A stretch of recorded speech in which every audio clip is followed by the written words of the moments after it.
Don't, Vinaya said in a hushed tone. I looked around to see if anyone is watching us from the woods. Let's try at least. We don't even know if it is vacant, I said, but there's nobody inside. We already knocked at the door, thrice. It's hard to say, but she was right for a change. We knocked at the door, and nobody opened it. Hence, we decided to sneak in to spend the night in the middle of the woods. We wanted to get some thrill in our life that brought us here. Yes, you heard it right. 2 teenage girls bored from the current life needed something to pump up in their lives, and hence we stood there where we shouldn't be standing in the first place. Hi, I am Anaya, and my childhood friend, Vinaya. If you wonder that we became friends because our name rhymes with each other, then wait, hold on. Yes, you are right. In our childhood, we make such decisions with the worst reasoning. So yes, our names rhyme, and we became friends because we loved the rhyme sound and Aya Vinaya. After the harsh breakup with her boyfriend, Vinaya needed some excitement to move on. Hence, we landed here at an isolated place, full of darkness in the woods. I cannot let her go all by herself. I had to tag along to ensure her safety. Also, another reason for my adventure was that it sucks sitting at home during vacations. It was your idea to get some thrill. So how much thrilled are you feeling now? I said with a hint of sarcasm. She gave me a weird look, and I ignored it. I shifted my focus on pushing the door open. It was an old, rusted metal door with creative, flowery carvings. It used to be in golden color in its older days, but now the rust has reduced its shine and glory, removed golden yellow color too, making it look scary. As I pushed the door hard with all my strength, it opened with a creaking sound, scaring both of us. As we stepped in, darkness engulfed us. Vinaya walked leftways. Where are you going? I asked, annoyingly, searching the electric switchboard to switch on the lights. Are you insane? We are in the middle of the woods. The house structure seemed to be old and can fall off at any time. Switch on your mobile torch right now, I ordered. As the torch was on, we could see a few old furniture lying in the hallway, covered with a white cloth in front of us. The dust settled on it. I ignored it and shifted the torchlight from furniture towards the right side.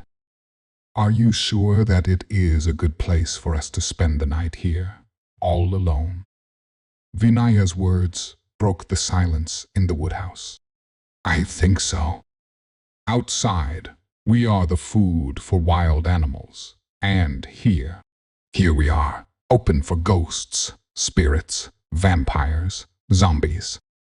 I stared at her. No such things exist. So shut up and let's walk. But what are we searching for now? She always had a valid question. Now, one more. We are looking for a safe place to spend the night. I am hoping there shouldn't be any wild animals or reptiles around. We both held each other's hand and tiptoed towards the furniture. I kicked the sofa hard to ensure it's not broken, so that we can uncover it and use it to spend the night. Nothing happened to it, so I pulled the cloth covering the sofa. Dust filled into the air as we both started coughing and eventually sat on it. Give me some water, I asked Vinaya. Yes, and she started searching in her backpack. What happened? I asked. It was there in my backpack. I kept after drinking from it, just before entering into the house. It might have fallen outside, I said. How is it possible? I clearly remember zipping the backpack, she said, and moved the torchlight towards the floor. Finally, she found her bottle lying on the floor just near to the giant door. See, there it is, she said excitedly. I will get it, she said, and got up from the sofa. I held her hand. Stop. Don't go there. Why? She asked confusingly. How come we didn't hear the bottle falling off from your bag? Vinaya took a step back and sat more closer to me than before. I continued, Did you close the door after we stepped in? Why would I close it? If you didn't do it, neither me, then why the hell the door seemed closed? I said in a shaky voice. The door is open, Anaya. Don't scare me, she said, and stood once again to get her bottle. Vinaya, stop. Please don't go. I see that the door is closed. Trust me, I screamed. Vinaya froze there, not moved an inch, turned and looked at me. I said again, please come here. I think we are stuck here. Let's wait until it's morning. Vinaya listened to me like an obedient student and came back. Do you have another bottle of water? She asked. Yes, I do, but I think it's empty. Let me check. I started to search in my backpack, and with a great shock, I found a filled one. We both saw each other and said in unison, Oh my God, how is this possible? I knew my bottle was empty. I said, I was shocked, and so was she, in disbelief. Finally, she spoke first after a brief silence of 5 minutes. What should we do now? Wait until the sun rises and run from here early morning, I spoke in a hushed tone. Why are you talking in this low tone? She asked in the same hushed tone. Because I don't want the evil spirits to listen to us. It was midnight when I felt something was hovering above me. I looked above instantly, but I saw nothing. Vinaya got scared too. The howling sound of the fox and the sound of crickets made us scared even more. Every passing minute seemed like an hour. I looked at the bottle. We still had enough water in it to manage till the dawn. I heard a tiptoed sound of someone walking towards us. Vinaya, do you hear that? What? The sound of someone walking towards us. And then suddenly, the gush of air hit us hard, along with thundering and lightning as the window broke open. We both screamed and ran, but in opposite directions. In this entire drama, we got separated. I ran on the right side of the hallway, and she ran on the left. There was the kitchen behind me. I turned to see what can be the possibility of me getting attacked. I turned the torchlight on and off in the direction where Vinaya ran. Are you all right, Vinaya? No response. I once again switch on and off the torchlight to get some reply. I was in a dilemma of crossing the hallway, to either run in her direction or wait here patiently for her to come here. Slowly, fear started gripping in. Vinaya, please say something. It is not the correct time for all this fun. I felt some footsteps coming near to me from behind. Sweat was all over my face, and few drops started to roll off from my forehead, making its way from the cheeks and finally fall on the ground. I do not want to look behind as anything can appear in front of me, and I might die here due to a heart attack. I folded my hands and started to chant God and Goddess's name to protect us.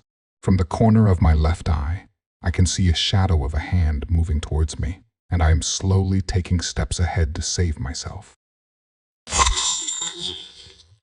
The hand hit on my shoulder, and I screamed, "No!" out of fear.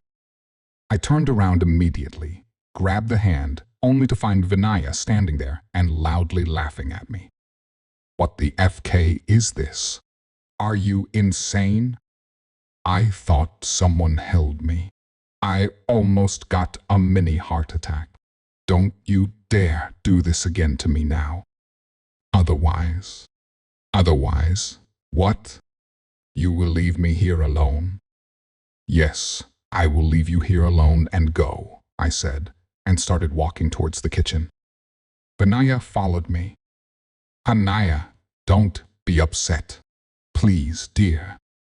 It was so much fun and thrill. Wow, I had so much fun doing this. Show me some light here, I ordered. Vinaya showed the torchlight on the kitchen platform. The kitchen has a fragrance of some freshly cooked meal. The kitchen platform also seems wet, as if cleaned a few minutes ago. I touched it with my index finger. It's wet, I said. Do you think there is someone here along with us? She questioned. Yes, maybe, I shouted. Hello, anyone there? No response. I don't think there is anyone here. It's only we in this middle of woods, wandering and forgot our way back to home, Vinaya said with a sad face. I was sad too. The thunder and lightning hit, and I see the shadow of someone at the window. The man was holding an axe in his hand. There, I saw him, I screamed and pointed towards the window. Who? Vinaya asked. That man with an axe. He was standing at the window. Thunder and light struck once again, but I saw nobody at the window. Anaya, baby, there is no one. Only we both are here. I saw someone, Vinaya. Trust me. Let's go from here. We have time, we can run towards the door, open it, and can be out from this house in 1 minute. It is raining outside. Where will we go? You are just tired, and your mind is playing games with you. Relax. Let's see if we can find anything to eat here in this kitchen. There is nothing good to eat here. We spread our lights across and found nothing except for a few airtight containers. Vinaya immediately grabbed it and started to open it. The airtight containers were empty. What are you expecting to find in these containers? I asked, irritatedly. Some packed stuff like chips or cookies or biscuits. There's no electricity here, and you are expecting some foodstuffs. Anyways, those packed packets would be of the expired date similar to this old house and not healthy to eat. Let's walk out. I am not getting good vibes here. It's 2:00 a.m. We already spent 2 hours here. It's just a matter of more 3 hours, and we will be out from here. I sat on the floor with my back leaning to one of the drawer shelves in the kitchen area. Vinaya sat with me and started opening the drawers, one by one. Vinaya, stop it. The sound is irritating me. Bingo. See what I found, she said excitedly. I peeped into the drawer. There was a candle and a matchstick box. It seemed old, and getting fire from those sticks and matchbox will give us a hard time. Still, we decided to give it a try. We counted there were 10 sticks in the box, and the candle seemed half burned. We hoped to light it and save our mobile battery from draining. How old these candles and matchsticks would be? She asked, tried to rub the first stick on the side of the box. The box doesn't seem latest. It resembles one of those boxes we saw during our childhood. I said, as I recalled my childhood days when my mother used the same brand for a matchbox in case of an emergency. Yes, I feel so, said Vinaya. Her facial expressions started changing as she saw a shadow appearing on the wall, and its size was increasing. The person appeared from behind her. Her hand started shaking. I looked up and instantly saw a person with an axe above her. I immediately pulled her by her hand and saved her in the nick of time. We started running towards the door to save our lives. That door, which I see closed, and she imagined open due to darkness around us. We are gonna hit and hurt ourselves badly, Vinaya, I said, but we both kept on running at a faster speed, holding hands. The backpack on our shoulders was reducing our running speed. We were now 30 meters away from the door. We have to take this chance, she said, breathing heavily. I looked at her. She continued, It's either this way or the other, but we will try. I again looked at the door.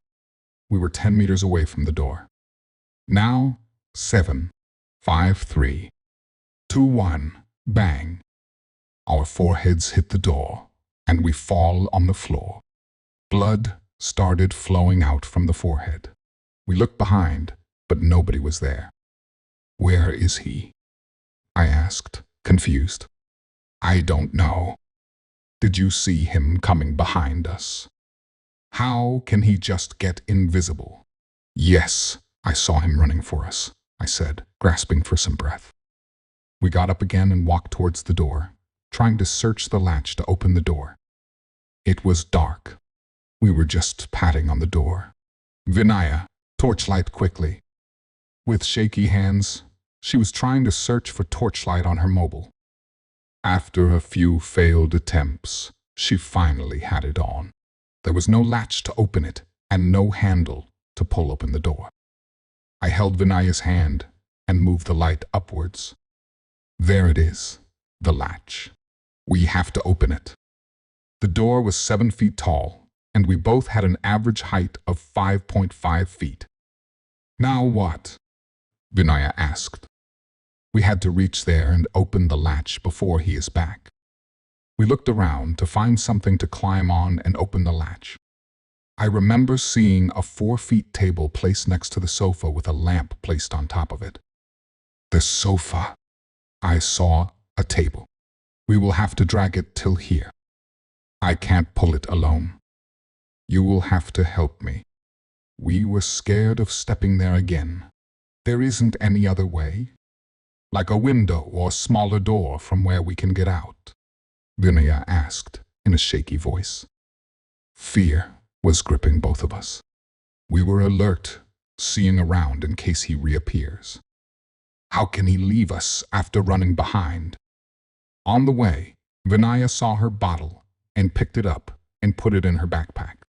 I looked at her surprisingly. She whispered, It's my bottle. How can I leave it here? I shrugged my shoulders. Whatever. As we walked closer to the sofa on our left side, I see a shadow coming closer to us. I felt the presence when we were crossing the 2 chairs. I continued walking, trying hard to ignore the shadow walking along with us. The shadow size increased as he was nearing. Slowly, I see his hands raised high in the air with an axe. Vinaya! I screamed and pushed her sideways while I moved on the right. Vinaya fell on the chairs covered with a white sheet. She got up and pulled the white cover from the chairs. At the same time, I, too, grabbed the white sheet of the sofa and immediately put it on the man who fell in front of us, puzzled what to do next. We have him. We caught him. I pulled the axe from his hand. He was trying to hit punches and release his hand from our grip, but all his attempts failed. Poor guy wasn't aware that we were martial arts trained students and capable enough to handle such situations. We tied his hands and legs with one of the pillars in the hallway with a rope that was a part of our Trek backpacks. I looked at the time, 4:0 We moved the tall table towards the door and opened the latch. But Anaya, I didn't understand one thing, said Vinaya, breaking the silence. What? I said, opening the cap of the bottle to sip in some water into my tired body. How come you saw the door closed when it was open and closed later on? I laughed suddenly. Oh, that. I was trying some fun with you. The door was open initially, but later on, your mind played games, and you assumed the door is open, even when the psycho closed it with an axe when we were running towards it. Before you ask me, the bottle on the floor was also my trick. I kept my empty bottle on the floor and removed your bottle from your backpack side pocket. You, said Vinaya, stepped forward to hit me, and then grabbed the water bottle to gulp up the remaining water. She then said, what to do with him? Nothing. We will call the forest officers, and they will take care of him, I said, and looked at him. He was in the mid-40s age. 6 feet tall and looked ugly and dirty with torn clothes on him. He grunted, looking at me. I responded to him with a smile. After some time, the sun was up in the sky, and we both stepped out to fetch some network in our mobile phones to call the forest officers. It took them 2 hours to locate us and reach there. Finally, we were safe, but I learned one thing: anything in excess can harm us. We had an overdosage of adventure today and risked ourselves. The forest officers dropped us at the nearest bus stop. I looked at Vinaya. She was happy and relaxed, and not for once she thought about her ex-boyfriend. Since the undertaker was now pushing up roses in his own garden, it fell to me to go lock up the gates and circle the grounds with the rectory candle lantern in my father's large winter cassock. The graveyard was closed to the living and the dead, and the church hadn't conducted a proper burial now for over a month. My father was concerned that rising anxiety among locals, since the plague had arrived in our village, might drive them to desperate acts against the grounds or the church.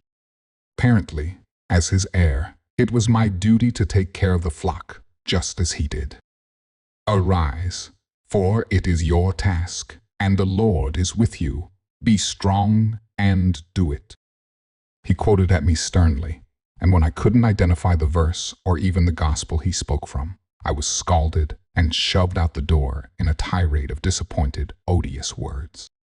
It was cold, even for September, and the sun had hidden behind Sir William Hill, bruising the sky and drowning the gravesite with only the bleakest of colors.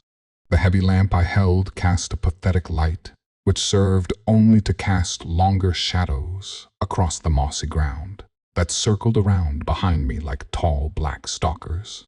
I loathed walking through the graveyard at the best of times, but on a cold night, it was like I could feel the cold pall of death wrap around me till my bones ached. At last, the gate came into view, and, putting the lantern down, I first checked the padlock, then rattled its iron bars. It tolled but did not open, to my relief, and with hammering heart I turned away, leaning down to retrieve the lantern. However, my fingers had been frozen by the cold bars, and when they wrapped around the heated handle of the lantern, I yelped and dropped it. With a clatter, it hit the flagstone path. The candle fell from its mounting, rolled across the wet ground, flickered, then guttered out. Black became my sight, and even as I looked up blinking toward the sky, the sunlight drained away, leaving nothing but the winking stars. Swallowing back a rising panic, I felt around desperately for the lantern. When my scrabbling hands yielded nothing, I decided to leave it. I knew my way back blind, and the lantern could easily be retrieved in the morning. I had begun to carefully pick my way back when my eye was drawn to something on the hill.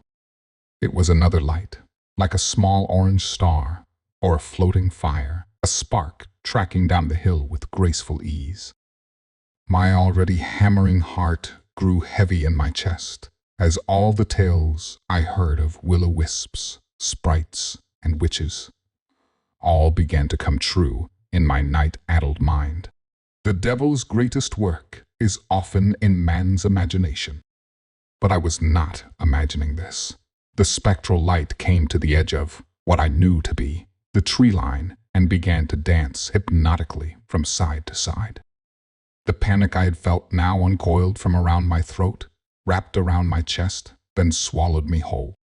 The more I watched, the more the streaking orange made marks across my vision, drawing me deeper and deeper into visions of horrors and madness born only in nightmare. I made the sign of the cross over my chest and knelt, imploring the Lord's protection against whatever magics were being worked on me. I knelt there amongst the detritus, my eyes down, feeling the gaze of the light sway over my head like a baleful, seeking eye, and prayed that the Lord would deliver me. As ever, He had shielded me in ways I could not have predicted, for as I knelt, I was concealed behind the dry stone wall that circled the graveyard. I became aware of a rhythmic shuffle and dragging sound from behind me. Turning my head, my eyes adjusted to the dark, and the dark lumbered towards me.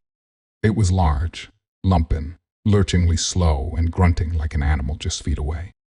Its breath came in rasping gasps between a gnash of teeth as it heaved its misshapen bulk past the church gate, down the narrow path, just a stone's throw from where I now crouched.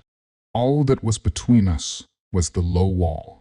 I slouched as low as I could, covering my mouth lest I let out some pitiable cry or exclamation in my terror. The monster marched with deliberate, scraping steps past me as I closed my eyes, willing them to get further and further away. When I was at last brave enough to move, I peered over the wall to look at the back of the creature. It stood upright like a man, though more hunched with a great swollen body and no visible head. Its limbs hung slack at its side, and it seemed to drag its legs along the ground like the tails of an ill-fitted coat. Was this the demon that was spreading death throughout the village? The devil's own at work, or God's agent punishing us for our transgressions? I stared numb for a few moments, watching it drag past the church, then make across the fields toward the light on the hill. It was then that any other boy of 14 would have turned back and run home to inform their parents or other relevant authorities. But I still had my father's words in my head about responsibility and the Lord's presence. He had proved it tonight. He was with me. I took the pewter cross that hung around my neck, wrapped the thong around my hand till the cross nestled securely in my palm, hopped the gate, and slunk after the beast. It was easy to keep up with. It seemed to make no secret of its passage, what with the noise. Then again, who would be out on the hill at this time? It was clearly heading toward the swaying orange light that I could now see was a flickering flame held aloft by another party. So, what was holding it? The demon pressed on up the hill, laboring step by step up the steep slope as it closed in on the trees. I stuck to the wall at the edge of the field, dragging the awkward, oversized cassock behind me, growing bolder and closer. That was until I saw what waited at the tree line. I had seen sketches of the carrion birds of the Africas. I'd read about how they could tear the flesh from the bones of dead creatures in minutes. I'd heard about how they watched and waited for their prey to die before swooping down to consume it. Before me, I now saw the bald head, crooked beak, and glassy, bulbous eyes of these creatures attached to the body of a man. It seemed to leer its scrawny head forward and cock it, curiously on one side as the sloping thing clambered the hill. As if in mockery of man, it also wore a wide-brimmed hat and a long traveling cloak, wrapped around its thin body like a shroud within which I imagined it hid all other kinds of malicious deformities. I imagined a gnarled, knobbly hand with razor talons wrapped around the shaft of the torch it held aloft and flapping, 3-toed feet with the textured skin like that of a fowl. My racing mind began to arrest my already fleeting courage, and my legs begged me to turn and run back to the town, yet I stayed.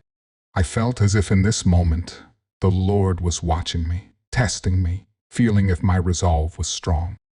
The Lord that worked through my father, my mother, through everyone who would soon look up to me, and they would ask in his darkest and most fearful, did he turn and run?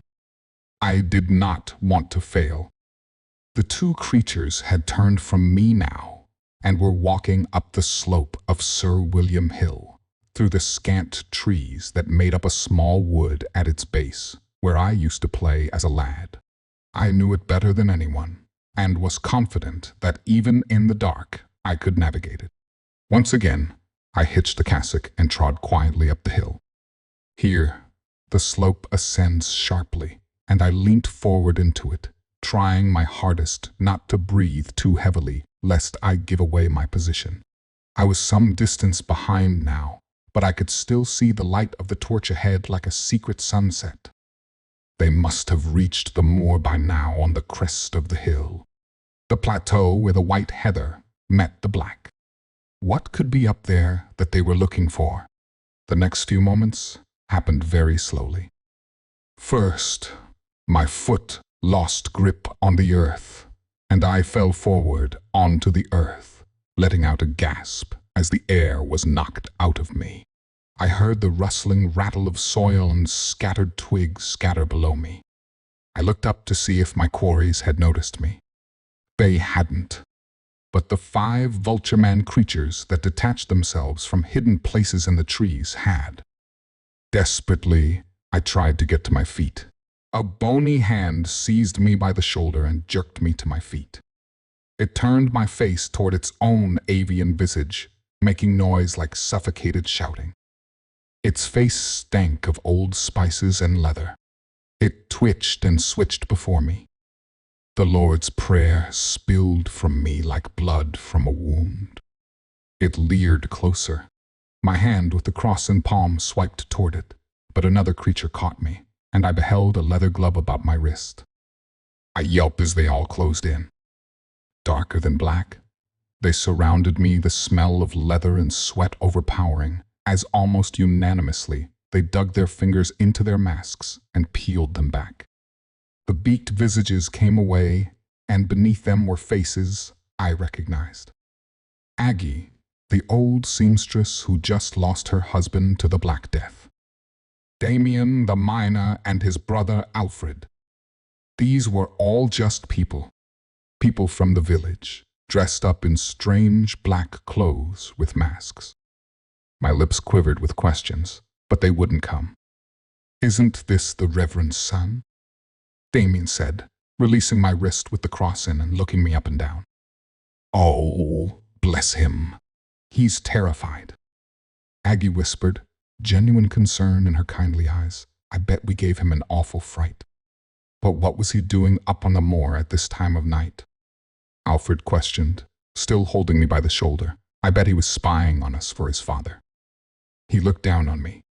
He had a hard, square face with sunken eyes that glimmered like dark pools. "Is that what you think of us? Not enough that you lock us out of your graveyard, but you have to make sure we're burying our dead as far away from consecrated ground as possible." I still couldn't speak, so I just settled for shaking my head. "Oh, let him go, Alf. He doesn't have a clue what's going on." Reluctantly, the vice-like grip was released on my shoulder. I looked around at all the faces, each one rich with concern over what to do with me or my well-being in general. "What is taking you all so long?" came a new voice. They all turned. The beast was back. Backlit by the torch that had escorted it up the hill, it staggered down the slope toward us. Then I saw it. Not a beast, but 2 men. Men I recognized. Edward Cooper, one of the tailor's stepsons, the tailor from whose shop the plague was released, carrying his brother on his back. Jonathan Cooper was dead, his skin pallid, but for the lesions that tracked across his face as evidence of his plague. His legs and arms slack, and his eyes closed, as if asleep. Edward looked at me and took a step back. I noticed everyone around me reaffix their bird-like masks. "Don't come too close, lad. My brother is dead of the plague, and I'm not long for joining him. I don't want you catching it too." He looked around. What's he even doing here? Between them, my captors explained how they'd found me tracking him up through the forest and had accosted me. "And has no one told him what's going on?" There was a long silence. Edward sighed and hitched his brother up on his back before looking at me. "You might as well come. Just keep well back from me. Let's go." So it was that I found myself in the company of what I thought had been demons, making a late-night march up Sir William Hill and onto the moorland at the top. When we crested the slope, the moon had come out and christened the heather with its light. The wind made the land ripple like silver water, and in the distance I could see the other peaks rimmed in its light. We made a grim procession, a torchlight as our guide across the moor, a dead man on the back of his dying brother, and a congregation in masks. Aggie explained to me how she had fashioned them together based off sketches she'd seen of similar designs used by doctors in London, stuffing the beaks with herbs and holy earth from around the church to ward away the disease. We crossed a stile and trudged through the soft moorland, and were startled briefly as a pheasant took off, shrieking its distress call across the slopes. I could tell by the feel of the ground beneath my feet that we were near the mine, and the base of my winter cassock was now weighed down with the amount of water it had soaked up from the high grass and earth. Eventually, the procession stopped, and I realized we had come to a mound of stones. My father had taken me here a few times as a boy, and explained to me how ancient man had used this barrow as a burial site, though it had long been robbed and destroyed.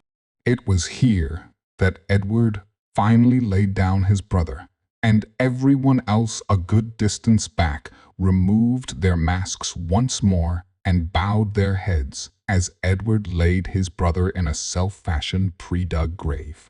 This is the closest we can come to consecrated ground, Alfred explained to me in a gruff voice. It might not be up to the church standard, but we like to think God is watching us in these desperate hours and will understand the gesture. Finally, I understood why I was here. At last found the courage to speak.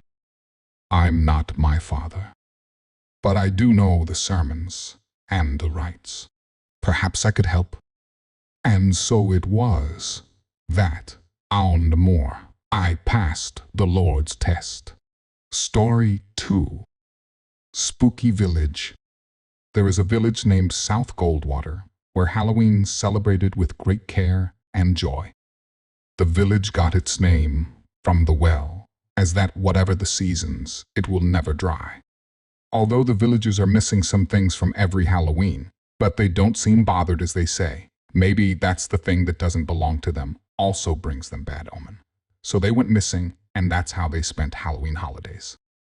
As this Halloween week started, the villagers are excited and looking forward to the beginning of the Halloween week. Something strange happened in the village. This time, someone went missing from the village. She's the woman who resided in the village 4 years ago. She lived alone, who'd known to be brave with lots of self-confidence. Her name was Cindy, and she used to be a personal tutor for kids in their village. The villagers were sacred and went to report the missing.asc the night came by. There were some strange, evil laughing noises started around the village. The villagers don't be able to sleep and decided to go to see their village's priest. When they were on their way, the laugh becomes stronger and stronger, and a sudden cyclone came by, but thankfully they reached the church. They complained to the priest that something strange is happening around, and we are terrified. What do we do? The priest calmly said, maybe it's because of the seasonal changes soon. It's going to be winter, that's why these are all happening. Villagers said, but what about the evil laughs? Also, there is a woman who went missing since this morning. No one's seen her after last evening. The priest surprised. A woman went missing. As he doesn't know, because he always used to pray all day and lived next to the church. And surprisingly asked, what happened to her? Why she's missing? Villagers said, we don't know, too. We just reported her as missing this evening, where the kids said, teacher is not in her house, and we searched for her all around the village and didn't find. The priest, with sad face, poor child, don't know what she's doing. The villagers asked, maybe it's because of that curse. The priest rushed and told the villagers, I will go visit my elder who'd have known about that curse and said he will return tonight with him. Ask him to visit our village. The villagers were terrified by murmuring about the curse being awakened or not. If Parker's ring found its body, his curse make him stronger, and Hill will wipe out our village. On the same night, a student named Tim from the village left the house with 3 others from his neighbor friends to see the haunted house. Tim wanted to prove them they were wrong, and there isn't such things as ghost exist. So he and 3 other students went to the empty house nearby the graveyard. They went to that empty house because their parents warned them when they were kids. Don't go to that house as it was haunted, so no one bought it yet. So they were curious about what's in that house. As the moon came by, they went to that haunted house at 12 o'clock and visited all rooms with their trembling hands. After an hour went by, the tremble stopped, and Tim said that, I told you guys there isn't any ghost in this world, and another half hour has passed. They decided to go home as if their parents know they would be grounded for a month. Then, suddenly, a voice whispered into their ears that, do you think you can come and go as your wish, with an evil laugh. They all scared to death, and one of his friends named Asher said, guys, did any of you heard the whispering with stuttering voice? Others, yeah, suddenly Tim said. Guys, I think we have to hurry, someone is trying to frighten us. Asher said, no, it's the ghost, our parents were right. This house is haunted. We are locked here with ghosts. We will never return while crying. Tim said, relax, Ash. There is no ghost.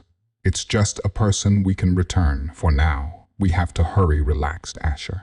When take their first step, lights went off, and they know from movies there isn't any lights in haunted houses, so they bring their torches with them. Asher was so scared, they all started to walk together. When they take their next step again, there is a whispering going already. Asher again with an evil laugh. Asher cried out loud and said, we were just curious. We didn't do anything wrong. Please let us go. And we won't come again. Asher, guys, run. After an hour went by, they didn't find a door where they first entered the house. Asher, exhausted, said, we walked for an hour, but there isn't any door yet. But we entered the house by just 10 minutes of walking. Does anyone seem to think this isn't strange? With low-pitched voice. And a whispering voice replied to Asher, yes, you're right, Asher. This means you are all trapped in my house forever. This time evil wind blows. Asher with frightened voice and asked whispering voice, why are you replying to me? Tim frustrated and said, Ash, he knows you are frightened, so he want to fool you. Don't be silly, and continue walking. Asher said, I can't move, guys, help me in crying. Ghost whispered, don't try. You won't be released until I free you. Other guys rushed to Asher and tried to move him, but they can't. Asher stuck to the floor like a pillar. Tim angrily asked, what do you want? Why you do this to us? If you are not scared, let us go, and we won't tell anything about you to our village peoples. Ghost shouted, do you think I'm doing this because I'm scared? And then the house was shaken like earthquake. Windows started to tap itself. They all frightened, and Asher calmly asked. Ghost replied, do you really do if I told you what I want? Asher, yes, of course. Ghost calmly said, I'm not greedy to ask for your lives, just a simple wish of mine. All of them with terrified voice, we will do, tell us. All right, at first go to the graveyard nearby this house and find a tombstone named Parker Cash. The students said, we were so frightened, how we will go to that graveyard. Ghost replied sarcastically, all right, then die while you are young, angered inside. Students then said, no, we will go, please continue. Ghost continued, if you find Parker's tombstone, dig his graveyard. Asher interrupted, who's Parker? Ghost angrily replied, don't talk when I'm speaking, Ash. I thought you're a good boy who wants to return to your house with an evil laugh. Asher repeated, sorry for asking. Ghost gave a warning. If anyone interrupt me this time, if I'm not completed my sentence, no one will be able to go home forever. And suddenly, thunderbolts came into the haunted house. After seeing their terrified faces, the ghost then freely told them to dig Parker's graveyard and find his Yellowstone diamond ring. After that, find a man. He has to be handsome. At the same time, have an evil side on him, and put this ring on his finger. After that, your job will be over, and he can't remove the ring forever, so don't try to put it on yourselves. Ghost whispered again. Every student hears that if you try to be smart, like destroy that ring, I will find you, and that would be your last day of your lives and your parents. 2. Don't you want to know about your tutor with an evil laugh? She released me from my room because I showed her the truth about her boyfriend. She's so heartbroken. So I spared her life. After that, she left the village. With high-pitched laughs. Save that in your mind. Especially you, Tim. I know you think I won't exist if you want to see me. Do what I said. As soon as the door opened, they all hurried and went to graveyard. Started to dig with a shovel that was placed nearby the tombstone. All of them started digging while Asher said, is this ring some kind of cursed or not? With scared, low pitch. After the digging, they found that yellow ring on the skeleton's hand. Asher, with his stuttering voice, how we're going to get this ring from that hand? Tim bravely said, I will take it. And then they safely reached their village. Tim took the ring with him and called everyone on phones, asked them, so whom we're going to give this ring? Others, no idea. Asher, suddenly, how about him? Others, who? Asher, Miss Cindy's boyfriend, a gold digger. Tim, good idea. Ash, I don't like him at all. He even borrowed money from the kids who Miss Cindy is tutoring and told the kids, don't tell anyone about this to her or anyone. And also he threatened the kids. If they told her, he will make them suffer by all means. Asher, how do you know all of this? Tim, I saw it, so I wanted to punish him, and the time has come. Asher, so how are we gonna trick him to wear this ring? Tim, I think I have an idea. Others, tell us quick. Tim elaborated. We will go to his house and meet him the next morning. Then we would act sadly about Miss Cindy's missing and gave him this ring, saying that this ring was prepared by Miss Cindy to propose to you. Asher, what if he didn't put the ring in his finger but went to sell that? Tim, he will sell if we say it's diamond. So what if we say it's just a yellow-stoned ring? But we force him to put the ring on the spot. Asher applauded. Great idea. Tim, we will definitely go. And all hung up, gone to sleep. After a calm night, they all gathered in front of Davis, Cindy's boyfriend, house, and met Davis. At tea first. They were surprised that Davis is not worried about his girlfriend went missing. So they did what they planned, except they said it's a diamond ring. As soon as he heard that, he acted like a worried boyfriend in front of the students in a crying voice. My girlfriend wanted to present me a diamond ring. That's so sweet of her. Davis said, I will keep this until she returns. Don't worry, kids. Then he pushed them out of his house. Students don't know what to do, so they left Davis' house and told their parents about last night. Davis, with a greedy voice, with this ring I can leave the village and buy myself a house in the city. So he decided to run away. While on his decision, he called the students and asked them to meet at his house, as he's going to put the ring and show them that he's going to leave, as without his girlfriend, he can't live in this village like a cared boyfriend. But when he put the ring, something happened that's not he wished for. The moment he put the ring, sky turned dark, wind blown stronger than before. Thunderbolts hit him hard, and only his screaming sound heard. After that, Rain and storm starts to pour. The villagers rushed to Davis' house before he puts the ring, when they heard the story from the students. But he already did. The villagers, terrified, and built up the courage to knock Davis' door and shouted, "Davis, come out, we have to talk." But he's doing nothing but silence. After silence, the door opened, and a voice said, "Why, you're looking for him." "Villagers, we need to talk, Davis. Don't put that ring, that's cursed." And at the door, a silhouette appeared and walking towards the villagers. They frightened and take a step backward, and he appeared. That's too late to say to him, Parker laughs. Villagers gasps and terrified when they saw Parker. Finally, he appeared in front of us. Villagers shouted, "Ran for your lives." Parker came back to life. The villagers gathered at church and wait for the priest to come, and prayed with their and shaking hands to protect them.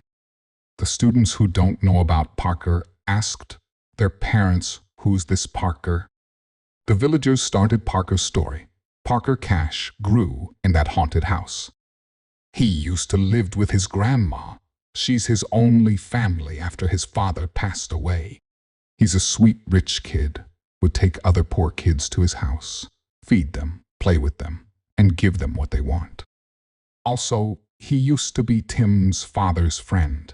But as he grew up, her grandma died of poisoning. Because of that, he's so agitated and holding grudges against the villagers that we poisoned Grandma.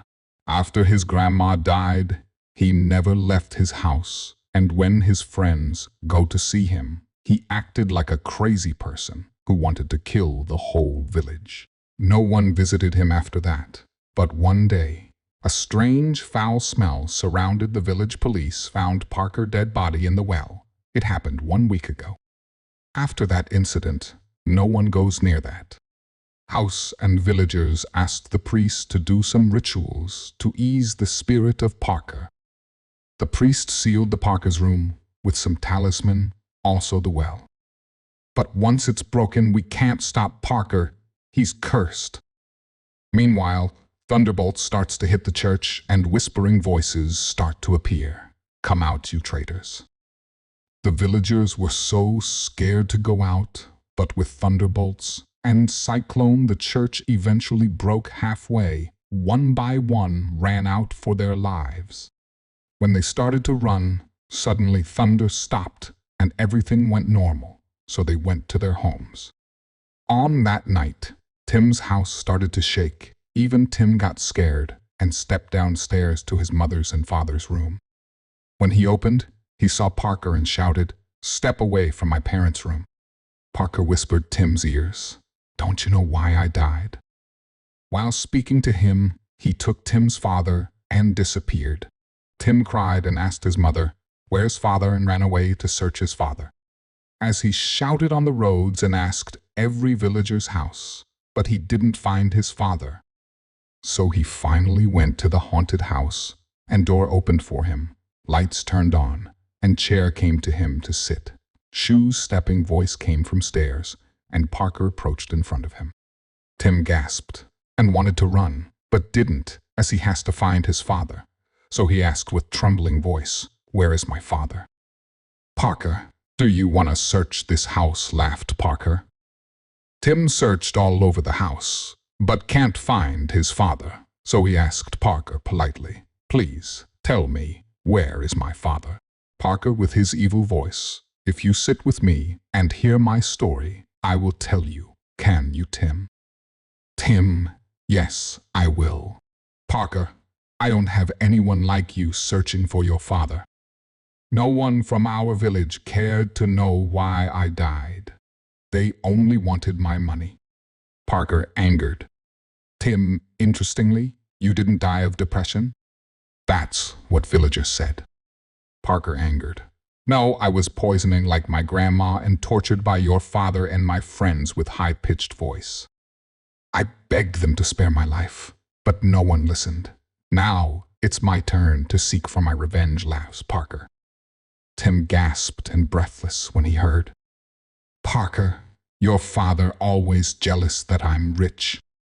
Tim agitated. What, no way, he's one of the rich people from this village. Why he would be jealous of you? Parker laughed. Do you think he's born with silver spoon? With his angered voice, he took all my properties when I dead, even this haunted house. He wanted to sell this the moment my death was discovered, but I blocked it. Tim's stuttering voice. No, he's not that kind of person, while crying. Please let me have my father. Parker angered. After I told this story, you still want your father? Don't you be ashamed of your father's doing? Tim asked politely. I'm ashamed, but he's my father. After all, I know you died unfairly, but I promised to report my father for his doings, so please let me know where he's. Parker calmly. He's in the graveyard where he buried me, but I buried him alive. He will be dying slowly. I poisoned him like he did to me. Tim rushed to graveyard, but his father is dying. Tim was so heartbroken, angrily shouted Parker. Do you satisfied now? You are a murderer. Parker laughed and answered. No, I'm not satisfied. You have your father's blood in your body. I want that too, but in front of your father's eyes. Tim's father shouting, No, Timon. Parker, with his agitated heart, went to visit his friend's house, who poisoned him. He visited them every night and tortured them to live in pain, and eventually killed them whom he believed to be his friends, but really not. He realized it after he died. When the day came, Parker disappeared. Darkness surrounded the well, turned the water to red and dried day after that. The priest and his elder priest did rituals around the well and the haunted house to save the village. I feel the CKIL sway below me, the dust-red road unrolling in front and the stunted mahogany scrub flashing alongside. We pass women bent double under towering loads of firewood and are passed by young men on mopeds in turn. I make it a point to always wave with my left hand only. The right stays welded to the 50 call. You can always tell there's a village ahead because the trees start to thin and the umber houses begin to multiply. They could have been built yesterday or 100 years ago, and the only thing that changes is the age of the squatting men or women outside. The children are eternal. I am the third vehicle in the patrol, so my cupola is always pointed right. The others cover their own arcs, and together we create a lethal bubble, a pinprick of British-owned ground that roams back and forth across this continent as we please, or must. We are currently heading northeast, so if one were to fire an imaginary round, it could, in theory, carry on to Niger, or Chad, or, curving slightly, even Kenya and the sea. I've spent a lot of time in Kenya, at Nanyuki, or Archer's Roast, and it's so like here and so different, I struggle to put into words exactly why. I often imagine what it would see, that bullet. Miles and miles and miles of much the same sand or jungle or scrub, but always sweat. West Africa is nothing if not consistent. Except when it isn't, of course. I passed the doggone cliffs once and saw their houses chiseled by hand from the rock, a conveyancer's nightmare with a housing chain that stretches back to history. The people there waved back most of the time. I haven't been to Gijeni yet, and the pictures of the mud mosques seem underwhelming. I am from a people of great gray stone cathedrals, and to honor God with mud seems lesser, although again I couldn't tell you why.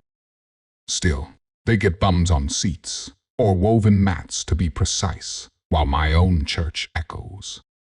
I watched them pull that mud from the river once, our patrol idling on the hill above.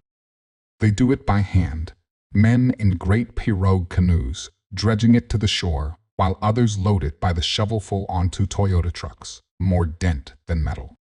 Perhaps that is the secret They must always shore up the cracks, and labor is itself part of the prayer. Probably that's just bollocks, and they work like I do, for people and purposes they don't quite believe. For money, that's not quite enough, because that's the way it's always been, and that's the way we always are. However, I have something else. My blue helmet and the white paint on the sides of my wagon say I am the servant of a high and noble cause. We are here to keep the peace. Never mind that we only keep it in small blue squares on a map and on the smaller blue roads that connect them. The red squares slip around anyway, money and murder in their hearts, with a K-47S hidden in bundles of wood and carried by young men on mopeds probably. I've been briefed. Sometimes I even believe it, that somewhere down that confusing chain from the words announced in Paris to the papers signed in Whitehall to the oil-slick machine gun in my hands, there is a plan. That plan holds the secrets to peace, and perhaps more importantly, prosperity, although the plan is vague about for who. I've heard that one before, twice. It didn't work then, and it got a lot of people fucked up in the trying. Bloody pointless, bloody embarrassing. You mustn't say these kinds of things in front of the senior Enco's mind. They fought and sweated and lost legs and friends and lives, although for what they too will struggle to say. When they're drunk, it's different. The tears and anger come, followed shortly by smashed glasses and maybe a bit more blood for good measure.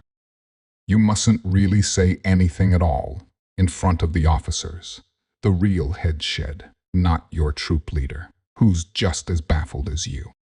The real officers, the signet ring and school tie wearers, have been taught to bluff from birth, and now they do it for a sport, nothing so vulgar as a living. Questioning them will mark you as bad egg, a quaint name for career death sentence. It's best to keep quiet. Do your time. Look out for the lads. Still, peacekeeping isn't so bad. We do our patrols, and it's just like the ads, really. You're finally out on the ground, soldiering. It's nothing like Afghan or even Iraq. That was some real kinetic fun you missed out on. But you were too young for that. And this is better than Cyprus or another round of freezing your bollocks off in Estonia. This is what you've always wanted, to soldier, to be a soldier. You said it since you could speak. It was all you ever wanted, but for some reason, nobody ever took it seriously. You'd been small and sensitive and soft. It hadn't been easy, but now you were big and fit and tough. On the outside, at least. Inside, you still cracked when you saw the little bodies wrapped in little white sheets.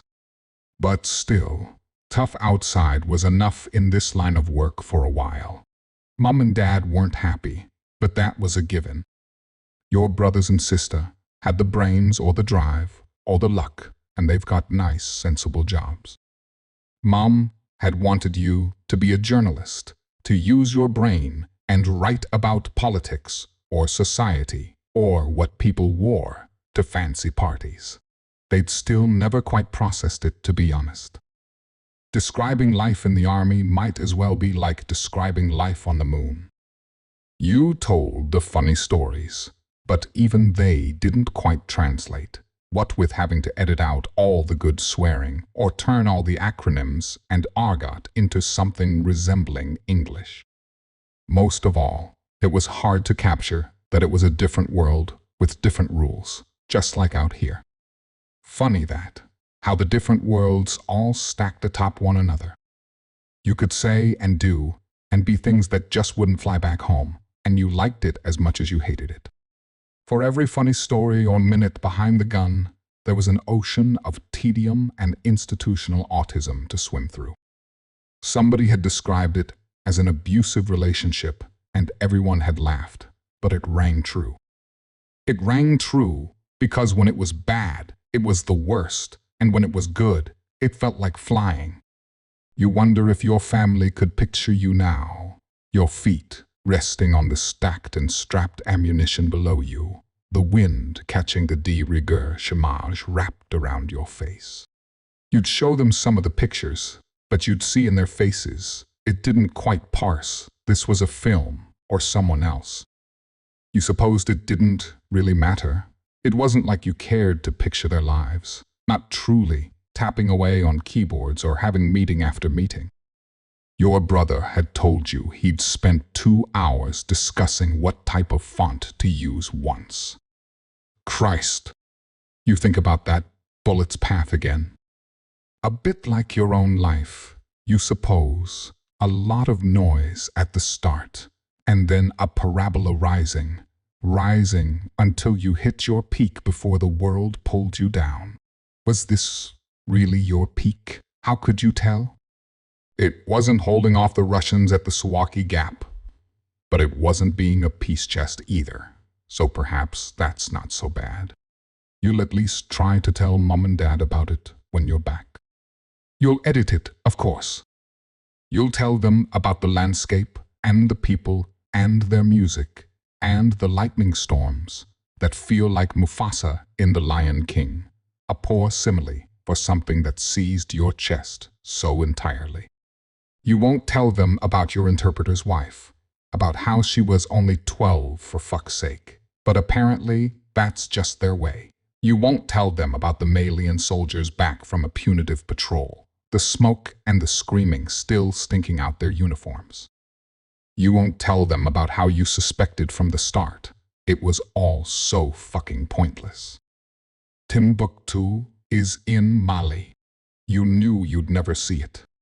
The insurgents/freedom fighters/terrorists/bandits/future government owned it, and it was tough to articulate why that was such a bad thing. Some analyst or minister had decreed that this group of arseholes weren't our sort of group of arseholes, and so they must be opposed. Until, of course, something changed somewhere, and they must be supported. They had always been supported. Still, as routines went, this wasn't so bad.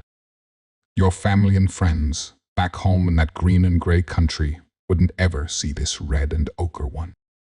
You got to live it.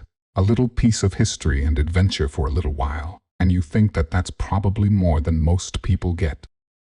Maybe a few years from now, you'll have a new routine, one that they can picture in their heads. Story 2. We were death partners before we were friends. The day we met some 30 years ago, I was so pregnant with my first child, I resembled an overstuffed sausage about to burst its casing. I'd forsaken style weeks earlier when my shoes no longer fit. I couldn't even reach around my massive torso to shave my legs, limbs sporting enough hair to scrape clean a barbecue grill. You, on the other hand, had just wrapped up an open house and strode across my threshold for the first time, like a seasoned runway model. I'll never forget your chic black pencil skirt, topped with one of those mustard-hued real estate jackets you somehow made fashionable, while pivoting on heels resembling knitting needles. Your cropped, platinum hair parenthesized the diamond studs that shimmered from your ears. Your teeth were straight and white as a toothpaste commercial. I caught the subtle scent of an expensive perfume. The last fragrance I'd worn was surreptitiously torn from a magazine in my obstetrician's office. Our husbands, officers and gentlemen of the highest caliber, lost all decorum, leaving us post-introductions in the foyer, off to the den to watch football. Afraid I'll miss a Doritos commercial.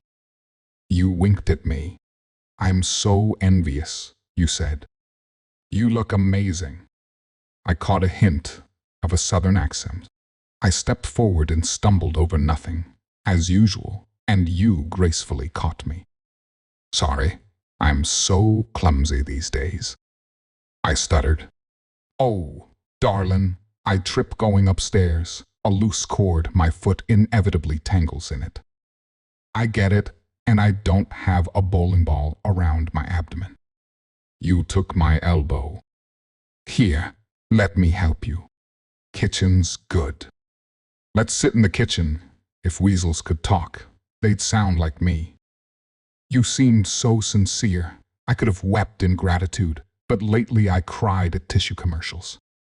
This get-together was our husband's idea. It made me very nervous, the entire reason we needed to meet. Spooning one night with Jimmy, my only go-to position those pregnant days, he broached the subject. At first, I was incensed at the entire morbid concept. Jimmy had chosen you and Ken had chosen me. While he twisted a random strand of my hair, he went on to explain that your dad had been a CIA agent, and you personally knew the likes of Oprah and Hillary. I'll admit, I was intrigued.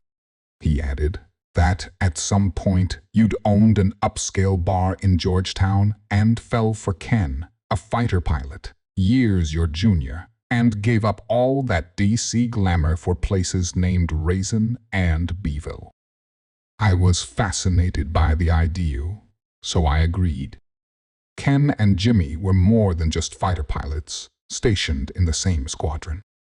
They'd become close friends, having spent the previous 6 months together on an aircraft carrier in the middle of the Mediterranean Sea. Our meeting was essential to the cause. Technically speaking, we were an assignment of theirs, which they mandatorily had to carry out. Their detachments were intensifying. They needed us to like each other. Meanwhile, you cursed like a pirate, housed enough gossip to warrant your own radio show, and fiercely loved your man. Within a half hour, I was putty in your palms. We laughed about things as if we'd been friends for years. You made the extreme business at hand less overwhelming. While the guys watched television, we sat in my tiny, sunny kitchen and reviewed the government-issued paperwork in front of us. Form DD 193 was mandatory for married officers in special ops. Signing these forms meant one of us would be present if the other was informed her husband was killed in action. You and I were total strangers discussing a contract where we'd bear witness to each other's worst nightmare. Before signing, you took my hands in yours. I know we just met, but you need to know something. Your tone was hushed, your hands warm, and momentarily, I was both comforted and confused. If uniforms show up at my door flanking you, I'll know because they only come in person if your husband is dead. Injured, they'll call. And let's get real. Who simply gets injured should something go awry in a jet traveling 1,500 miles an hour? You sighed, and I felt myself stiffen. I feel obligated to inform you before you sign on. Should I see you at my door, flanked by uniforms, I will simply excuse myself, get Ken's gun, put the barrel in my mouth, and pull the trigger. Discussion is off the table. I gasped. I knew you less than an afternoon, and you were serious. You continued, something about Ken being your universe, not wanting to live in a world without him. Promise never to tell anyone, especially Jimmy. In utter shock, I reluctantly nodded. You let go of my sweaty palms, flamboyantly scratched your signature on the bottom of your copy of D-Dun 193, grinned, and slid it over as though you'd just sold me a duplex. That day, we passed bits of ourselves back and forth like poker chips. I was intoxicated by your this and that of such minutia as your latest guacamole recipe, the upcoming masquerade gala, and the commander's wife who thinks she shits ice cream. Yet somehow, I read through your gregariousness. At one point, you asked to touch my belly because all you really wanted to know was what it felt like to be pregnant. I placed your delicate hand on the wave of my abdomen. Something more than my baby swelled inside me that afternoon. It was the seedling of our friendship. Early on, you confided in me that you couldn't have children. Your mother had taken a prescribed drug during her only pregnancy that ultimately killed the poor woman and robbed you of a mom and a uterus. I felt pain in my heart to my very core. I had no words, not like you. All I said was, "You'd make an amazing mom." I wish I'd told you then that I was honored to share my children with you. I'd even consider having one for you. But I knew you'd have straight up asked me if you wanted my help, even my viable uterus. And I'd have said yes, with the certainty I did when Jimmy proposed. When Jimmy and I met in college at 17, he was determined to be a pilot. A true, benevolent warrior. He spared spiders, built surprise snow families in the middle of the night, and under his breath whispered 2 points when anything he tossed landed in the trash can. I melted in his arms when his hugs lifted me off the ground, and Jimmy was born to fly. I accepted long ago, as all pilots' wives do, that our husband's first love would always be flight. Over time, the more I understood you, the more your suicide plans simultaneously fascinated and troubled me. Killing myself wasn't an option. I was a mom. But what if I wasn't? Did my not wanting to take that eternal journey with Jimmy mean I loved him less than you loved Ken?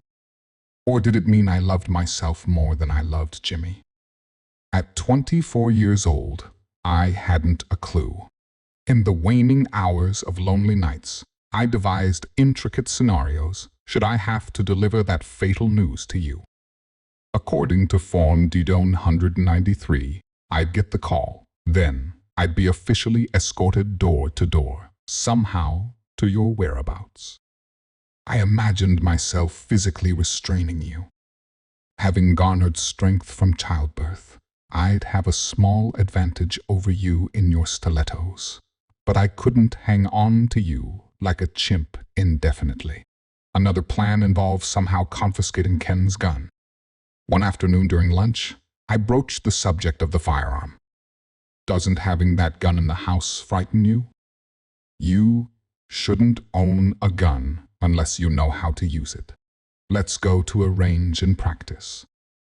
I'll go with. Your response was not something one soon forgets. I don't need practice when the only target is inside my own mouth. And that was that. While our husbands deployed over those long weeks and months, you and I ran the gamut of emotions. I soon realized that you missed Ken more than I had room to miss Jimmy. Our differences made us a unique pair. In the end, you found family with me. I found my soulmate in you. We survived Thanksgivings and Christmases without our husbands.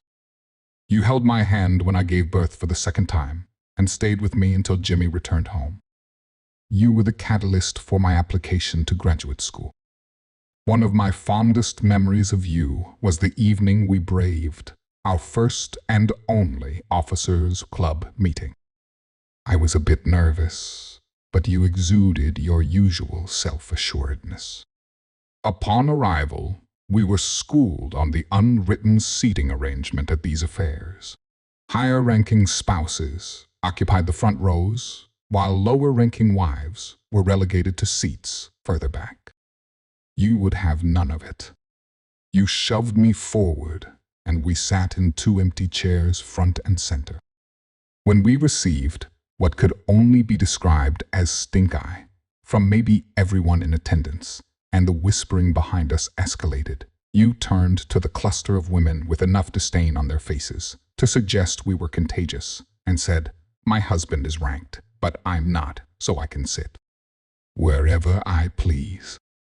You saluted no one in particular in perfect form with your middle finger, then said, "Let's go get a cocktail at a real club." Under your breath, you whispered, I wish Wives Club was literal, so we could club a few of these bitches. When the guys were deployed, we spent the better part of weekends together doing everything and nothing. Phone time was endless. Seemed we could talk about anything, but I know you carried a lot of secrets. You told me once that a secret was only a secret if just one person knew. But I relished in every story, every bit of wisdom, and best of all, how free I felt when I was near you, freedom to be me. I recall a day that last summer at the beach, a conversation you and I had about hormones, pesky, unpredictable little shits you referred to them. I confided that I felt like I was turning into a raging bitch ever since my second birth. I gave you an example of how Jimmy was in the garage one afternoon a week prior, spray painting thing blue for his new office. I noticed he was wearing a very expensive, brand-name pair of white sneakers. I freaked out. Told him not only was he selfish for getting shoes that cost more than their electric bill without mentioning it, but who in the hell paints in white sneakers anyway? You're an idiot, I'd said to him. I hated myself at that very moment, as well as when I uttered those words just a week ago. There goes a secret. No longer. Huh? You told me Jimmy had the sneakers delivered to your address so he could wear them home and maybe you wouldn't notice. You laughed a belly laugh. I try and conjure all the time, but they looked like frigging clown shoes. The white was blinding. I'm not joking. We're talking should have come with a UV warning. Still good to keep him on his toes though. No pun. I laughed so hard, tears were rolling down my cheeks. Then realized my husband is afraid of me. I knew I owed Jimmy an apology, but it wouldn't happen. Not intentionally. At least there was that. Any doubt of my love for Jimmy was fleeting. I was just so tired of being alone. I missed him all the time, raising my boys with you while we waited together. As for Jimmy, an apology usually came in other forms, which he definitely preferred, and, as you pointed out, why I was turning into a human PEZ dispenser. You paused until my laughter subsided. I knew wisdom was coming. We signed on for this, and besides, can you imagine a life without Jimmy and those babies? I could not. I told you, I finally understood you not wanting to go on should you lose Ken after years of so much. When you and I first met, I was a very different person. Right? You didn't respond. I was definitely a kinder, more forgiving person. Children have changed me. I woke up about a month ago and realized I was my mother. I feel awful. Jimmy deserved to have those damn sneakers. You're right, as usual. Why do you even like me? Don't be ridiculous. I love you. First of all, you'd always say that when I tried to point out over the years that I'd be emotionally dead without you. So, you're stuck with me forever, silly girl. You always said that too. How much I wish that one were true. And you, my friend, are the best damn mom I have ever met. And there it was, the gem, the pearl I never wanted to imagine my life without. All along the way, the good, the bad, the hilarious. I never wanted to contemplate a time we'd be forced to go our separate ways. I finally understood you not wanting to live without Ken. When it inevitably happened, it was a gut punch. After years of unforgettable friendship, our husbands were given official new orders. They'd be deploying to Libya for a month before moving on to separate bases on opposite, but thankfully, American coasts. We spent our last Sunday together, gorging on barbecue, laughing and relaxing on deck chairs, while my sons played on their new swing set. It felt like any other get-together the four of us had had over the years, but it wasn't. We tiptoed around the subject of our impending separation. But it loomed large that entire day, till dusk and mosquitoes took over. Jimmy left before dawn the following morning, and I was rendered wide awake. I distracted myself with moving preparations, not wanting to think about missing my husband for yet another 4 weeks. I also tried not to imagine a life where I may go months, perhaps years, without seeing you. By mid-afternoon, exhaustion hit me like a tranquilizer dart, and I laid down with my boys for a sweet, overdue nap. The sound of the phone ringing woke me, but when I whispered a groggy hello into the bedside handset, I only heard dial tone. My blurred reality was interrupted again. This time, it was the doorbell. I slid from the bed and jogged down the stairs, not wanting the noise to wake my babies. Ever since Jimmy installed a swing set in the backyard, the neighborhood kids came over nearly every day to play, and it was becoming a nuisance. Before I could open the door, I was hit with a terrible smell. Sitting next to the front door was a garbage bag I'd asked Jimmy to take out to the garage before he left that morning.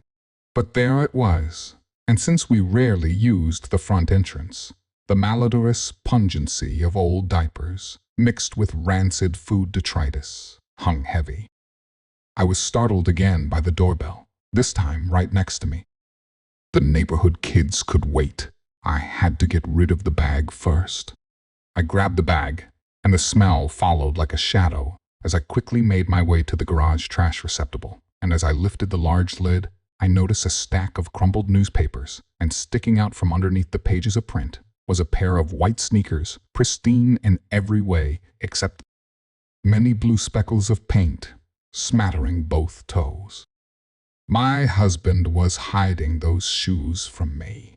I started to cry, but I knew you would somehow find humor in the whole situation. Back inside, doorbell now incessant, I finally yanked open the front door, expecting the familiar motley crew of youngsters, or some salesperson, only to be greeted by something altogether different. Idling at the curb were 2 sleek black town cars, with tinted windows and side doors displaying Department of Defense decals. For a split second, I was confused until the pieces quickly fell into place.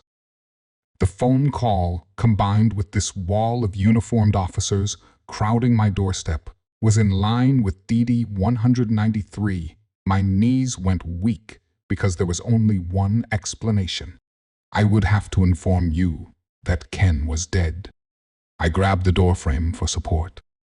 I'd prepared for this moment, certainly fixated on it more than most military wives.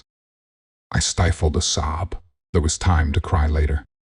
I took a deep breath. I can do this for you. What about my boys? I was so busy being friends with you that I never bothered to be friends with anyone else. You were the one I'd have called in such a circumstance. The tallest of the men looked uneasy in his stiff dress blues as he gestured to his right towards a uniformed woman. Dr. Graham is a child psychologist. She'll stay as long as needed. Reassured the boys were probably in safer hands than my own at the moment, I shifted focus. I gathered the strength to divulge what you had planned. I know, it's a huge betrayal of our promise, but I didn't care. I knew the plan and I was terrified. I clamped my damp eyes shut and prayed this was just a bad dream. Unfortunately, when I opened my eyes, the officers were still there. I was about to speak when they slowly parted, as if on cue. That was when I saw you. As I splay out on my couch, making a weak attempt at levitating the toys back into the play trunk, my youngest son runs through the back door holding a metal trash can lid like a shield in one hand, and in the other hand is a crude tinfoil sword. He appears to be covered in blood from head to toe, but the pungent, familiar condiment smell is likely why I am not more alarmed. I simply ask, are we out of catsup and foil now too? Of course, it's raining, But having run out of toilet paper this morning, we need to go grocery shopping. I reluctantly ready my 5-year-old and 6-year-old sons for a trip to the food store. As usual, I manage to ignore the bells and alarms going off in my head as we approach the market's entrance. My boys have run in and out of the automatic doors at least 12 times before I can locate a cart with at least 3 functional wheels. Food shopping with kids gives one a clear understanding of why so many women suffer from eating disorders. This particular megastore not only does your checkout for you, but in such a uniformed manner, it feels a bit like international airport security. Unfortunately, some marketing genius supplies my children with miniaturized shopping carts of their own. Due to previous near-death experiences with these demonic vehicles, I am forced to limit my sons to 1 cart between them. They agree, taking off in a flash to what I assume would be their first pit stop, the cereal aisle. I enjoy this brief reprieve, grateful I am not being jammed in my heels by one of my son's mini carts gone awry, but also I can contemplate dinner preparations. Luckily, my kids aren't picky eaters. They hate everything but fast food, hot dogs, and mac and cheese. They are foragers who snack on their own creations, such as salted ice cubes and dry spaghetti. It never ceases to amaze me after spending a month's rent on groceries. They will open the fridge doors as if parting the Red Sea and say, "We have nothing to eat." In any case, I decide to make meatloaf because the last time I made it, no one got ill. I could make something more extravagant. After all, I do own a Julia Child cookbook, more cumbersome than the slabs Moses carried down from the mountains. Curiously, it does not contain one single gummy bear recipe. Julia should have really considered a more appropriate last name. Before I reach the infamous cereal aisle, my kids come careening around the corner on 2 wheels, carting a colorful box of cereal the size of a footlocker called Battletoads. Examining their newfound treasure, I notice the actual contents are not pictured on the box, just a cartoonish toad on a skateboard. After a lengthy argument of my pointing out the 6 unfinished, petrified boxes of sugared cereal already residing in our cupboard at home, the boys assure me it will not be like before. They promise to eat every bit of the contents, no matter what it looks like or tastes like, before they ever ask for new cereal ever again. I relent, as my oldest blurts, "It's about time you buy us something we pick out." Then, his mini, evil sidekick has the gall to add, "Yeah, you never buy us anything we like." They're off again with the kitty cart from hell, heading, if history repeats itself, to the ice cream aisle. Meanwhile, I deviously grab a huge box of bran flakes later. At home, I will secretly switch the contents of the Battletoads with the tree bark. They will be none the wiser, but oh, the look on their faces in the morning when I bowl out their selection priceless. Rejuvenated at my brilliance, I contemplate toilet paper and tissue boxes that match my bathroom. Maybe this trip won't be so terrible after all. Just then, I notice what appears to be a father wheeling his anxious toddler down the aisle. He looks rather frustrated as he reviews his shopping list, and he mumbles things like, "longer than war and peace." And, "She couldn't put this in alphabetical order according to aisle." Then, the dad does something very foolish. He parks his cart with Junior buckled in, right next to a rack of brooms. Before Dad can register what is happening, Junior grabs a broomstick and sweeps an entire shelf of shoe polish, and then whirls to the opposite shelf full of cans of dog food, sending dozens thudding to the floor. I stifle a giggle as Dad stands bewildered for a moment, then calmly removes the broom from his child's grasp. "I wish you hadn't done that." Lifting his child gently into his arms, he adds, "Not bad, but next time, choke up a little more on the bat and follow through upwards on that swing." I internally planned to mock this man, but instead I'm impressed. That's creative parenting, I think, as my own offspring comes screeching toward me, one pushing the mini cart in which his younger brother's hindquarters are wedged as he waves a box of flavored ice pops. I feel the eyes of the dad on me, so it's my turn to display my own brand of seasoned parenting. Through gritted teeth, I pry my youngest from the cart and instruct them both to return the cart to the rack by the security desk, but not before I remind them of their choice being cereal. Sadly, the ice pops will have to go back. After an educated split-second decision, in a side huddle I'm obviously excluded from, they choose the ice pops, the cereal will go back. My older son then plucks the cereal from my cart, replacing it with the sugar water. It is as if the child knows this father is observing us, and after an overpriced week at science camp, my son points into my cart and exclaims, "UW, why are you buying fungus?" They're gone in a flash with their demon mobile, before I can intelligently explain to no one in particular that buying it is easier than scraping it off the bottom of our shower curtain. The father and son stride past, and I feel the man smirking. I want to tell him it must be easy to maintain a sense of adventure when you only take your one child shopping once a month. Instead, I hold my tongue and dignity and leave the aisle, only to discover my sons wrestling in front of the courtesy desk, rolling on the floor and holding each other in headlocks. Neither is turning blue around the mouth, so I pretend to be perturbed, as if they are someone else's misbehaving children. I get into the queue at the regimented register banks. Finally, with my cart of groceries safely in the hands of these robotic workers as they process the contents of my cart, I catch a glimpse of my nemesis again. This time, the ad of the hour is attempting to control hysterical Junior, who is demanding candy from the shelf next to the checkout. In a frenzy to process his credit card with a squirming toddler under his arm, he compromises and allows the kid to choose one thing. Junior selects Rolaids, and they leave. Perfect, I think they can share. Meanwhile, my sons have moved on to more mature activities. They are diligently applying bubblegum machine tattoos, bought with quarters they've somehow managed to appropriate. Honestly, I don't care. It's why I love this store. The security is top-notch.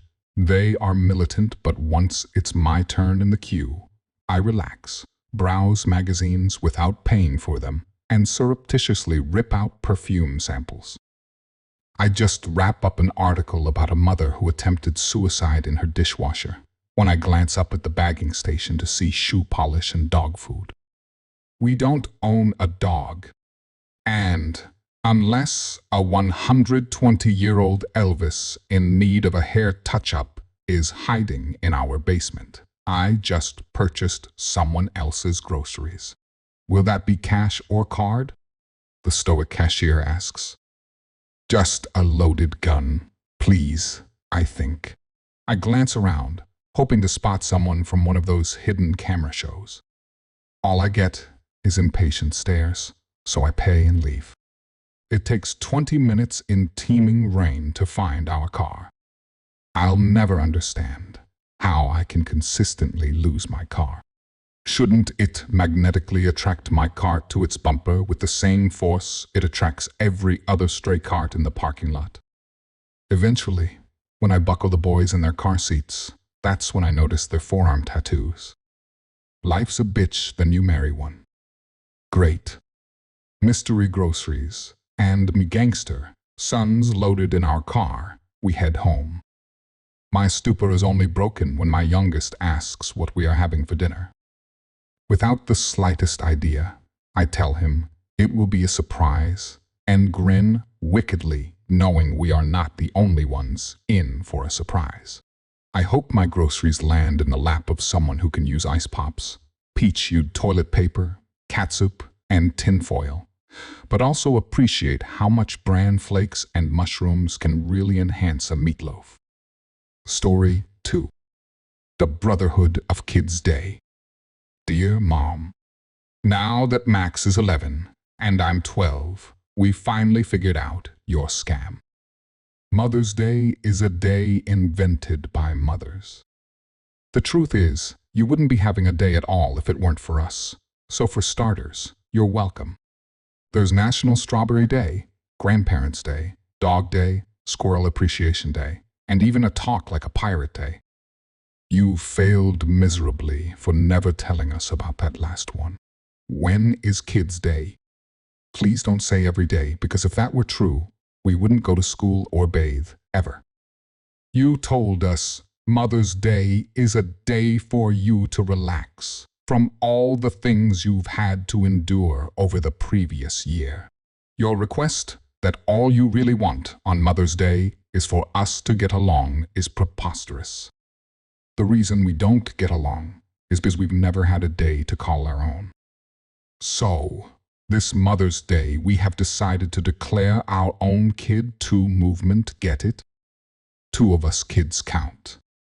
Anyway, we made a list of the reasons we deserve to be celebrated today based on just some of the things we have had to endure since birth. We are well aware by now about your daylight saving tricks. Changing the clocks ahead randomly, so we think its bedtime stopped working years ago. You do realize we don't live in Alaska. It's not light out at midnight in New York. Or how you switch out our chosen delicious cereal for something that tastes like tree bark, thinking, just because there is no picture on our box, that we wouldn't figure out you weren't buying those bran flakes to bake something. Hello? You store your shoes in our oven? Remember that summer when you made a roast for the first time and we thought the house was on fire, then relieved? We questioned if Thanksgiving's was moved to June.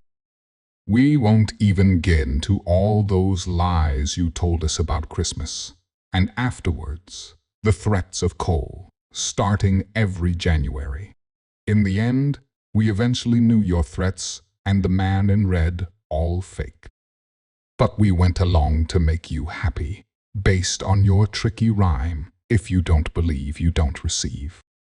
That song, I'm Dreaming of a White Christmas, is really about all the little white lies parents tell their innocent children, isn't it?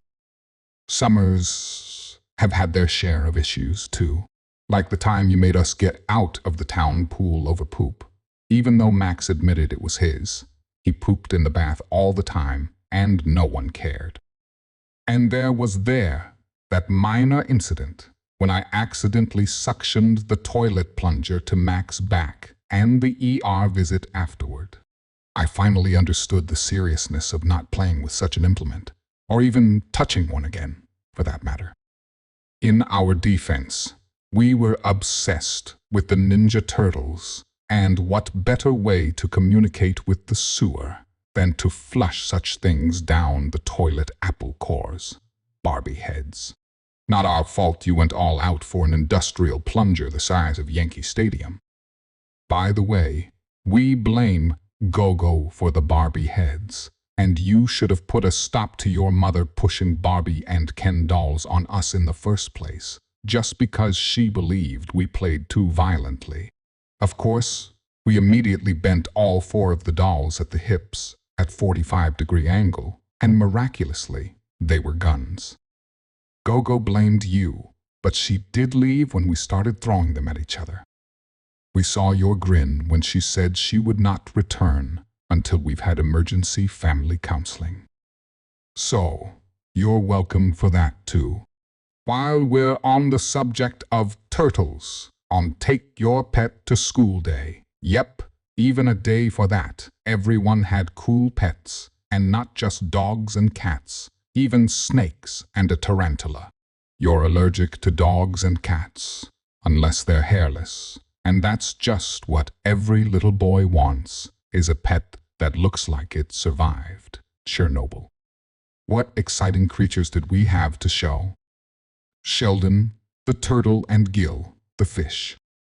Since you neglected to inform me to support the bottom of the cheap plastic turtle transport, Sheldon took quite the spill, sliding on his back nearly 30 feet across the gym floor, before coming to a halt at the snout of Tyler Munson's Rottie, who whimpered and yanked poor Tyler's arm near out of the socket, pulling him in the opposite direction, away from Shelley, an apparent reptilian monster the size of an Oreo cookie, and who was inside his shell, faking a pet rock.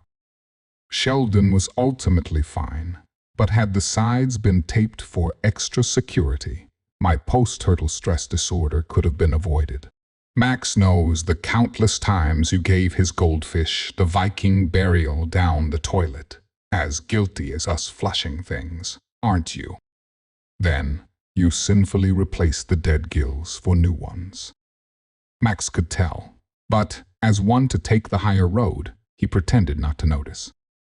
And who can forget that Halloween when you got in trouble with the police because you thought there was a burglar in the house? Why was that? You heard farting sounds at 2 You tried to protect us with a gun that didn't even have a clip. The police confiscated your gun because when they asked if you were registered, you thought they meant to vote. Then you gave us a long lecture about the right we had to bear arms, a God-given right, you'd said. It was on our list, but did we get bear arms that year for Christmas? No, we did not. But we did get cash from Pawpaw and Gogo, so when we asked where we could buy bear arms, you'd laughed and said the same place where one buys turtlenecks. What does that even mean? And the time we were shopping at the mall, and we had to use the bathroom, you tried to make us use the girls' bathroom when the line was out the door, and we were doing the serious pee-pee dance, as you called it.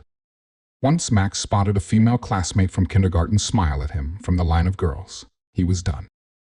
There was no line for the men's room, so we somehow escaped your grasp and went in through that heavy metal door without you. It was quite freeing, to be honest, and the start of a whole new era of our manhood. We were having a fine experience, but still heard you yelling parental gems from the other side of the door, like, "Don't touch anything." By the time you finally barged in, Max had used more soap from the dispenser than he'd used cumulatively since birth, and couldn't understand why that would anger you. And, honestly, how could you not understand why I was drying my privates under that hot blower? Before I could suggest getting one for our own bathroom, a man entered.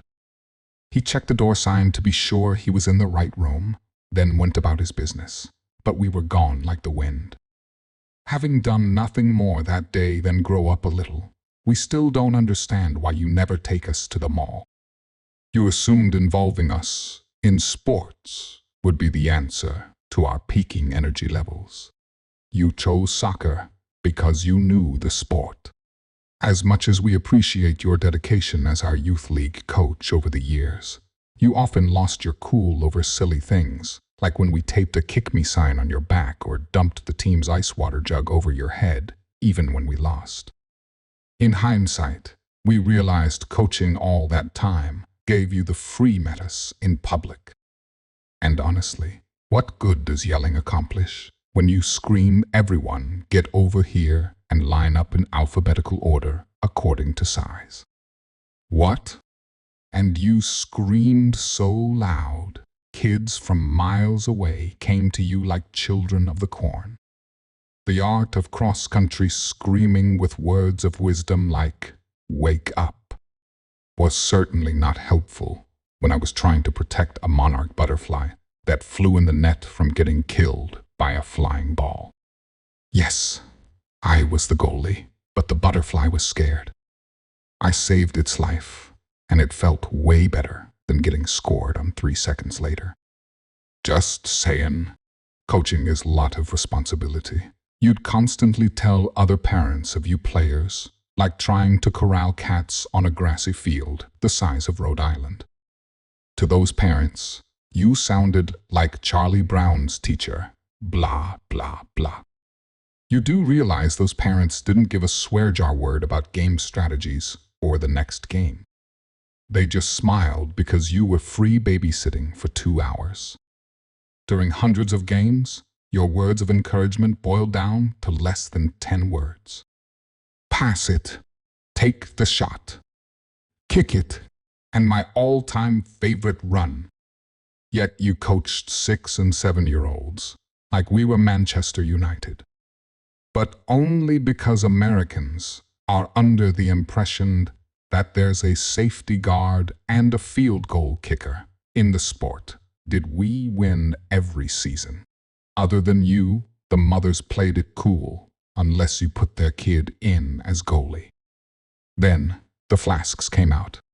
Fathers, on the other hand, paced the sidelines, reliving every sports moment they ever had and screaming those same phrases as you at the top of their lung capacity. They'd slap you on the back with every goal and carry you on their shoulders with every win. What more could a woman want? 10 muscle-head men carrying you around like Lady Gaga. There was one Saturday night you needed to ice your tongue because you had screamed so much during our game. You had to ice your tongue because the inside of your mouth was sunburned. And for the record, there was really only 2 odd mishaps. The dad who whacked a kid from the opposing team with his sideline flagstick for meticulously slide tackling his son and stealing the ball. The dad was never asked to assist as a sideline referee ever again, and then eventually was relegated to watch the game from his car. The other incident, if you can even call it that, happened on the pitch during a match when a player got clocked in the forehead by, of all things, a golf ball. No need to mention names. Suffice it to say, you lived with both the thrower and the victim. While we're being honest, we don't like church and never have. We will go this morning so we can repent all the things we've done in the past week, and it will likely include this letter. How could you ever expect us to be serious at the very moment you whisper for us to move quietly into the pew? What do you expect with that last word, tears? Of laughter, yeah. Anyway, the seats are wooden and it's boring. Remember the time Max fell asleep? He just plain slumped over like a sack of potatoes while you were standing and singing. You sat back down on his head. That was definitely not a very Christian-like thing to do, yet Max got in trouble. Finally, one Sunday, we found the most comfortable positions we could find while you stood in that mile-long line getting toast and wine. So, what if you came back to find just our heads resting on the soft velvet kneeling bench, our legs stretched into the pew behind us? Those people didn't seem to mind. I couldn't see them from down there, but I heard chuckling until you yanked us both back up on that hard wooden pew like we'd fallen in a river. And when you needed babysitters, who was there? Remember your younger brother, Stephen? The uncle who encouraged running with scissors, who stole the yield sign from me on my birthday and changed our street name from Mullen Lane to Mullet Lane. The pillow and spaghetti fights, the prank phone calls, and all the over-the-top antics. The uncle who always brought us 4P runs. He got us both mohawks at 2 and 3 years old. We were the OGAs of the playground. Okay, yes, he did take us to a topless bar when we were really little, but only once. Besides, we'd seen your breasts back in the day, and it wasn't that interesting. Besides, at 4 years old, I thought it meant people walking around without upper bodies, which sounded super cool. You'd have never even known if he hadn't accidentally locked us in the car. But we only know all this because you told us. We fell asleep in our car seats while he panicked waiting for you to bring a spare key. We even slept through the fire department showing up. You should have woken us up for that part. A few years ago, you did take care of Uncle Steve when he was stabbed in the thigh at that hair salon, no questions asked, which is so not like you. Though it all, he somehow managed to stay upbeat, even after he lost his job at Walmart for a DUI/hit and run with a motorized shopping cart. On a high note, he was excited he made news at 11 that night. I know he says he loves prison, but the least you could do is make him a cake with a file in it or something. Oh, wait. Sorry. That's right. There is no Brother's Day, is there? I could go on, but we believe we have made our point. If we do not get to celebrate this day alongside you, as equals, we will go public about your obsession with the housewives from everywhere and Honey Boo Boo. Or what about the contents of your bedside drawer? Or Aunt Daisy's 11 de toe displayed for years in a jar on Gogo's mantle? Or that you could only afford to cremate Gogo's bottom half, or, as she referred to it, her better half. So, it's up to you. We will share this day from now on, or all your many little secrets will be revealed. After all, you've spent years telling embarrassing stories about us. We do love you a lot, like a lot, even more than all our video games and sweets we know you have hidden in the cupboard combined. But always remember, without us, today is just another Sunday. Sincerely, your creators, Ake, Dylan, and Max. P.E.S. We also bought you chocolate, but we had to eat it because your new bald dog, Harry, may have licked it.